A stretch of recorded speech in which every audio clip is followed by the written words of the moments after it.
Dans ce nouveau numéro de Soluble, le podcast qui médiatise les solutions, je souhaite mettre en avant une initiative qui aide à lutter contre les effets de la précarité qui touche de plus en plus d'étudiants. Une solution concrète. Bonjour Paul Maillot. Bonjour. Vous êtes le président de la FAGE, la Fédération des associations générales étudiantes. Une première question pour situer le contexte de cette rentrée 2022 est marquée par une forte inflation. Tous les voyants sont au rouge pour le budget des étudiants. Oui, effectivement, on a une augmentation assez drastique de l'ensemble des postes de dépenses qu'on va retrouver notamment lors de la rentrée universitaire. On compte certes l'inflation qui a dépassé les 6%, donc ce qui est assez marquant et voire historique, en tout cas dans ces dernières décennies. Donc ce qui fait qu'on a un coût de la vie qui va augmenter, sans suspense dans la discussion, jusqu'à 2527 €, donc soit une augmentation de 7,38% par rapport à la rentrée de septembre de l'année passée, donc selon l'indicateur du coût de la rentrée de la FAGE, qui est un indicateur qui reprend une méthodologie assez stricte depuis une vingtaine d'années. Voilà, là c'est la 20e édition de cet indicateur et qui va étudier les postes de dépenses d'un étudiant en licence de 20 ans des cohabitants lors de la rentrée universitaire. Et on voit qu'on a des postes qui augmentent drastiquement. Je pense notamment aux complémentaires santé, au logement, qui font que ça va augmenter à la fois les coûts de la vie courante, donc les dépenses qui vont être mensuelles, ainsi que les frais inhérents à la rentrée universitaire. Donc vraiment concentré lors du mois de septembre, et un mois qui est particulièrement difficile à vivre pour les étudiantes et les étudiants. Et dans ces postes de dépenses, il y a ce que vous appelez les postes de consommation et évidemment l'alimentation avec une hausse moyenne des prix, je crois en France, autour de 6% pour les denrées alimentaires. Et je le disais dans la présentation, depuis près de 10 ans, la FAGE coanime le réseau des Agorae. Ce sont des épiceries solidaires. Expliquez-moi le principe. Oui, alors effectivement, donc les épiceries sociales et solidaires étaient nées d'un constat qu'on avait fait en 2005-2007, qui était celui de la précarité étudiante. Malheureusement, comme on vient d'en parler, qui n'a pas forcément changé depuis tout autant d'années. Et on avait dès lors organisé certaines actions avec le Secours populaire, notamment de récupération de tickets restaurants universitaires pour les redistribuer dans les crous pour les étudiants qui en avaient le plus besoin. Puis après, on a un peu développé nos actions. On a fait des friperies solidaires, on a fait des bourses aux livres. Et au final, on s'est dit qu'il nous fallait quand même une solution qui soit plus durable, qui soit non stigmatisante et qui puisse aider aussi les étudiantes et les étudiants à sortir de cette situation. Et c'est là qu'ont été créés le projet Agorae.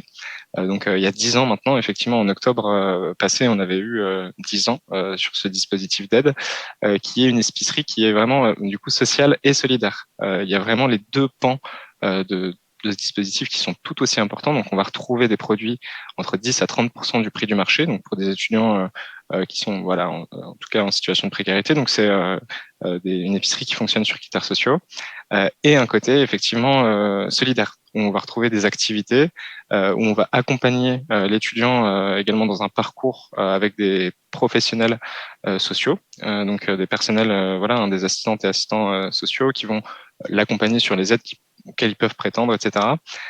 Les activités dont je parlais juste avant, forcément aussi de lutte contre l'isolement, qui est intrinsèquement lié à la condition notamment sociale des étudiants et des étudiants. C'est vrai que quand on vit, ça peut paraître un peu cliché comme ça, mais dans une chambre de résidence universitaire de 9 mètres carrés et qu'on peine à s'alimenter, on ne peut pas faire de sortie non plus parce qu'on n'en a pas les moyens, de pouvoir se retrouver dans ces espaces de solidarité en pouvant également pourvoir des achats. C'est vrai que ça aide quand même considérablement les étudiantes et les étudiants. On va détailler les deux aspects, l'aspect social et l'aspect solidaire. D'abord, l'aspect social, le côté épicerie, le côté quelque part fourniture en denrées alimentaires. Comment les étudiants peuvent-ils en bénéficier? Pour ça, en gros, on se calque sur ce qu'on appelle un reste à vivre. Donc, on va prendre les revenus de l'étudiant, et si ça correspond à une certaine fourchette, on peut le faire rentrer comme étant bénéficiaire donc au sein de ces épiceries sociales et solidaires. Il suffit de nous contacter, soit de se rendre directement aux épiceries sociales et solidaires qui sont accessibles sur le site de nos fédérations, en ligne pour pour la totalité d'entre elles, ou directement au niveau du Crous ou du site de l'université, puisqu'on travaille plutôt main dans la main avec les services. L'objectif aussi des Agorae, c'est pas de supplanter le service public, bien au contraire, c'est bien de pouvoir travailler en complémentarité avec celui-ci. Donc c'est vrai qu'on peut retrouver certaines synergies avec le service public d'enseignement supérieur qui peut reconduire des étudiantes et des étudiants vers nos dispositifs. On compte 35 agorae sur le territoire. Vous indiquez que 60 000 jeunes en bénéficient chaque année. Vous constatez une progression des bénéficiaires? Oui, assez drastique et d'autant plus depuis la crise sanitaire, qui a catalysé énormément de difficultés pour les étudiantes et les étudiants, qui était révélateur aussi de la misère, et forcément le dispositif a eu plus de visibilité, donc plus de personnes qui s'y rendaient. Question de visibilité, la condition sociale dans tous les cas s'est dégradée. Ça, c'est assez clair, je pense. Ça a été beaucoup médiatisé. Je ne sais pas s'il y a de revenir dessus, mais en quelques mois au début de la crise sanitaire, on a quand même eu plus de bénéficiaires que depuis la création des Agoré en 2010, en 3 mois. Donc en 3 mois, on a eu une activité qui a été phénoménale et qui s'est poursuivie, et qui s'est pas du tout arrêté avec la fin de la crise sanitaire. Enfin, on en bouffe encore les casseroles, quoi. Désolé pour les termes, mais là, on en a des stigmates qui apparaissent, qui sont visibles, et bien au contraire que avec la fin de la crise, on a eu les difficultés qui sont parties. Ça, c'est clair et net. On a d'autant plus de bénéficiaires qui nous contactent. On a des agoraïs qui enregistrent des hausses de x2, x3 presque, étudiantes et étudiants qui s'y rendent.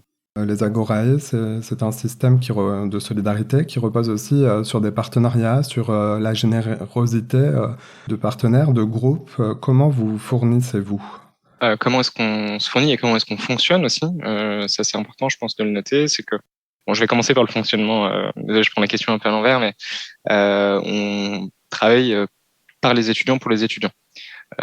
Donc c'est un système qui fonctionne uniquement par les pairs. Donc on a des étudiantes et étudiants associatifs qui sont formés dans le cadre de la gestion des Agorae, donc que ce soit de leur trésorerie jusqu'aux normes d'hygiène, et qui accompagnent et encadrent également des volontaires en service civique. Donc on a vraiment tout un dispositif d'engagement au sein de ces épiceries sociales et solidaires qu'on retrouve en plus de l'action sociale. Et après, c'est vrai qu'en termes de fonctionnement, on travaille beaucoup avec les structures de l'économie sociale et solidaire et de l'aide alimentaire. On peut retrouver des fondations au niveau national, comme la Massif ou le CNP, qui peuvent nous aider de manière ponctuelle, mais aussi au niveau local, surtout, où on travaille de cœur avec les banques alimentaires notamment, ou Emmaüs, ça dépend des sites. Et forcément, on a tout un tissu de solidarité sur les territoires qui se développe, qui est plutôt homogène. Honnêtement, on a des partenaires qui nous aident sur quasiment l'ensemble des territoires, là où des fois on en a ponctuellement qui viendront donner plus. On peut retrouver des AMAP, on peut retrouver, ça dépend quand même en fonction des sites, mais oui, effectivement, on a tout un tas de structures locales de solidarité qui nous accompagnent sur ces dispositifs. Vous le disiez, les Agorae se veulent aussi être un instrument pour créer du lien social, pour combattre l'isolement de certains étudiants. Moralement, justement, comment vous sentez les étudiants en ce moment, ceux que vous rencontrez? Et vous en rencontrez beaucoup en cette période de crise marquée, on l'a dit, par la pandémie, le contexte même géopolitique, et maintenant cette hausse des prix. Comment vont les étudiants? Alors, là, effectivement, aujourd'hui, quand on se parle, on est aux abords de la période estivale, donc forcément, on retrouve une période qui est moins propice, en tout cas, à l'identification de certaines problématiques. Mais en tout cas, il n'en demeure pas moins que oui, on a des étudiantes et des étudiants qui sont en souffrance, que ce soit sur des questions inhérentes à leur santé mentale, puisqu'on a eu plus de 3 quarts quand même des étudiantes et des étudiants qui déclaraient avoir été affectés psychologiquement, notamment au lendemain de la crise sanitaire. Et comme je le disais juste avant, pour la question de la précarité, pour la question de la condition psychologique, ça s'est pas résolu avec la fin de la crise sanitaire, même si on a retrouvé les beaux jours, même si on a retrouvé aussi la possibilité parfois de pourvoir des emplois et du coup de sortir de certaines situations difficiles. C'est pas la majorité des étudiantes et des étudiants, c'est bien ça qu'il faut avoir en tête. On a quand même une grande partie des jeunes qui aujourd'hui souffrent notamment du fait de comme on l'a dit, de l'inflation, de l'augmentation des prix, de l'impossibilité de pourvoir un logement. Comment est-ce qu'on veut étudier lorsque à Angers on a des étudiants qui dorment dans des campings ou sous les ponts? On en est là aujourd'hui. Donc non, la situation ne s'est pas améliorée, et effectivement, oui, on a des étudiantes et des étudiants qui, en grande partie, sont malheureusement en souffrance. Et sur le lien social dans les agorae, comment vous le tissez, le retissez ou l'entretenez-vous? Donc c'est vrai qu'à la Fage, on a un réseau d'associations étudiantes, on s'appelle la Fédération des associations générales étudiantes. Donc on a plus de 2000 structures qui adhèrent à nos fédérations, donc dites de territoire ou de filière, qui regroupent les associations, voilà, sur certaines circonscriptions ou un rectorat et certaines thématiques. Et c'est elles qui vont principalement dispenser certaines activités. Voilà, on a des associations étudiantes qui ont des actions qui sont très diverses, qui vont de l'animation de vie de campus aux soirées étudiantines responsables, en passant par les tutorats, aux conférences, aux tables rondes, voilà, très larges, et en fait qui vont, quant à elles, également proposer des activités au sein des agorae. On travaille également avec d'autres associations qui sont pas forcément du réseau de la Fage, et là c'est d'autant plus intéressant, comme la Cravate Solidaire. Je pense notamment à cette asso qui va prêter des habits pour les recrutements et accompagner sur les questions d'insertion professionnelle.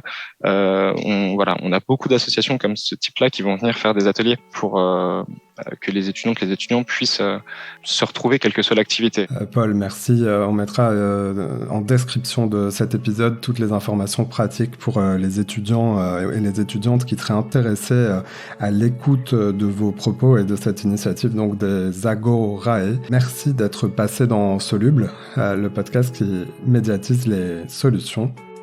Merci à vous. Et merci à vous d'avoir écouté Soluble, le podcast qui médiatise les solutions. Si vous avez aimé cet épisode, notez-le, partagez-le et parlez-en autour de vous. Et pour ne manquer aucun nouvel épisode, pensez à vous abonner sur votre plateforme d'écoute préférée. À bientôt.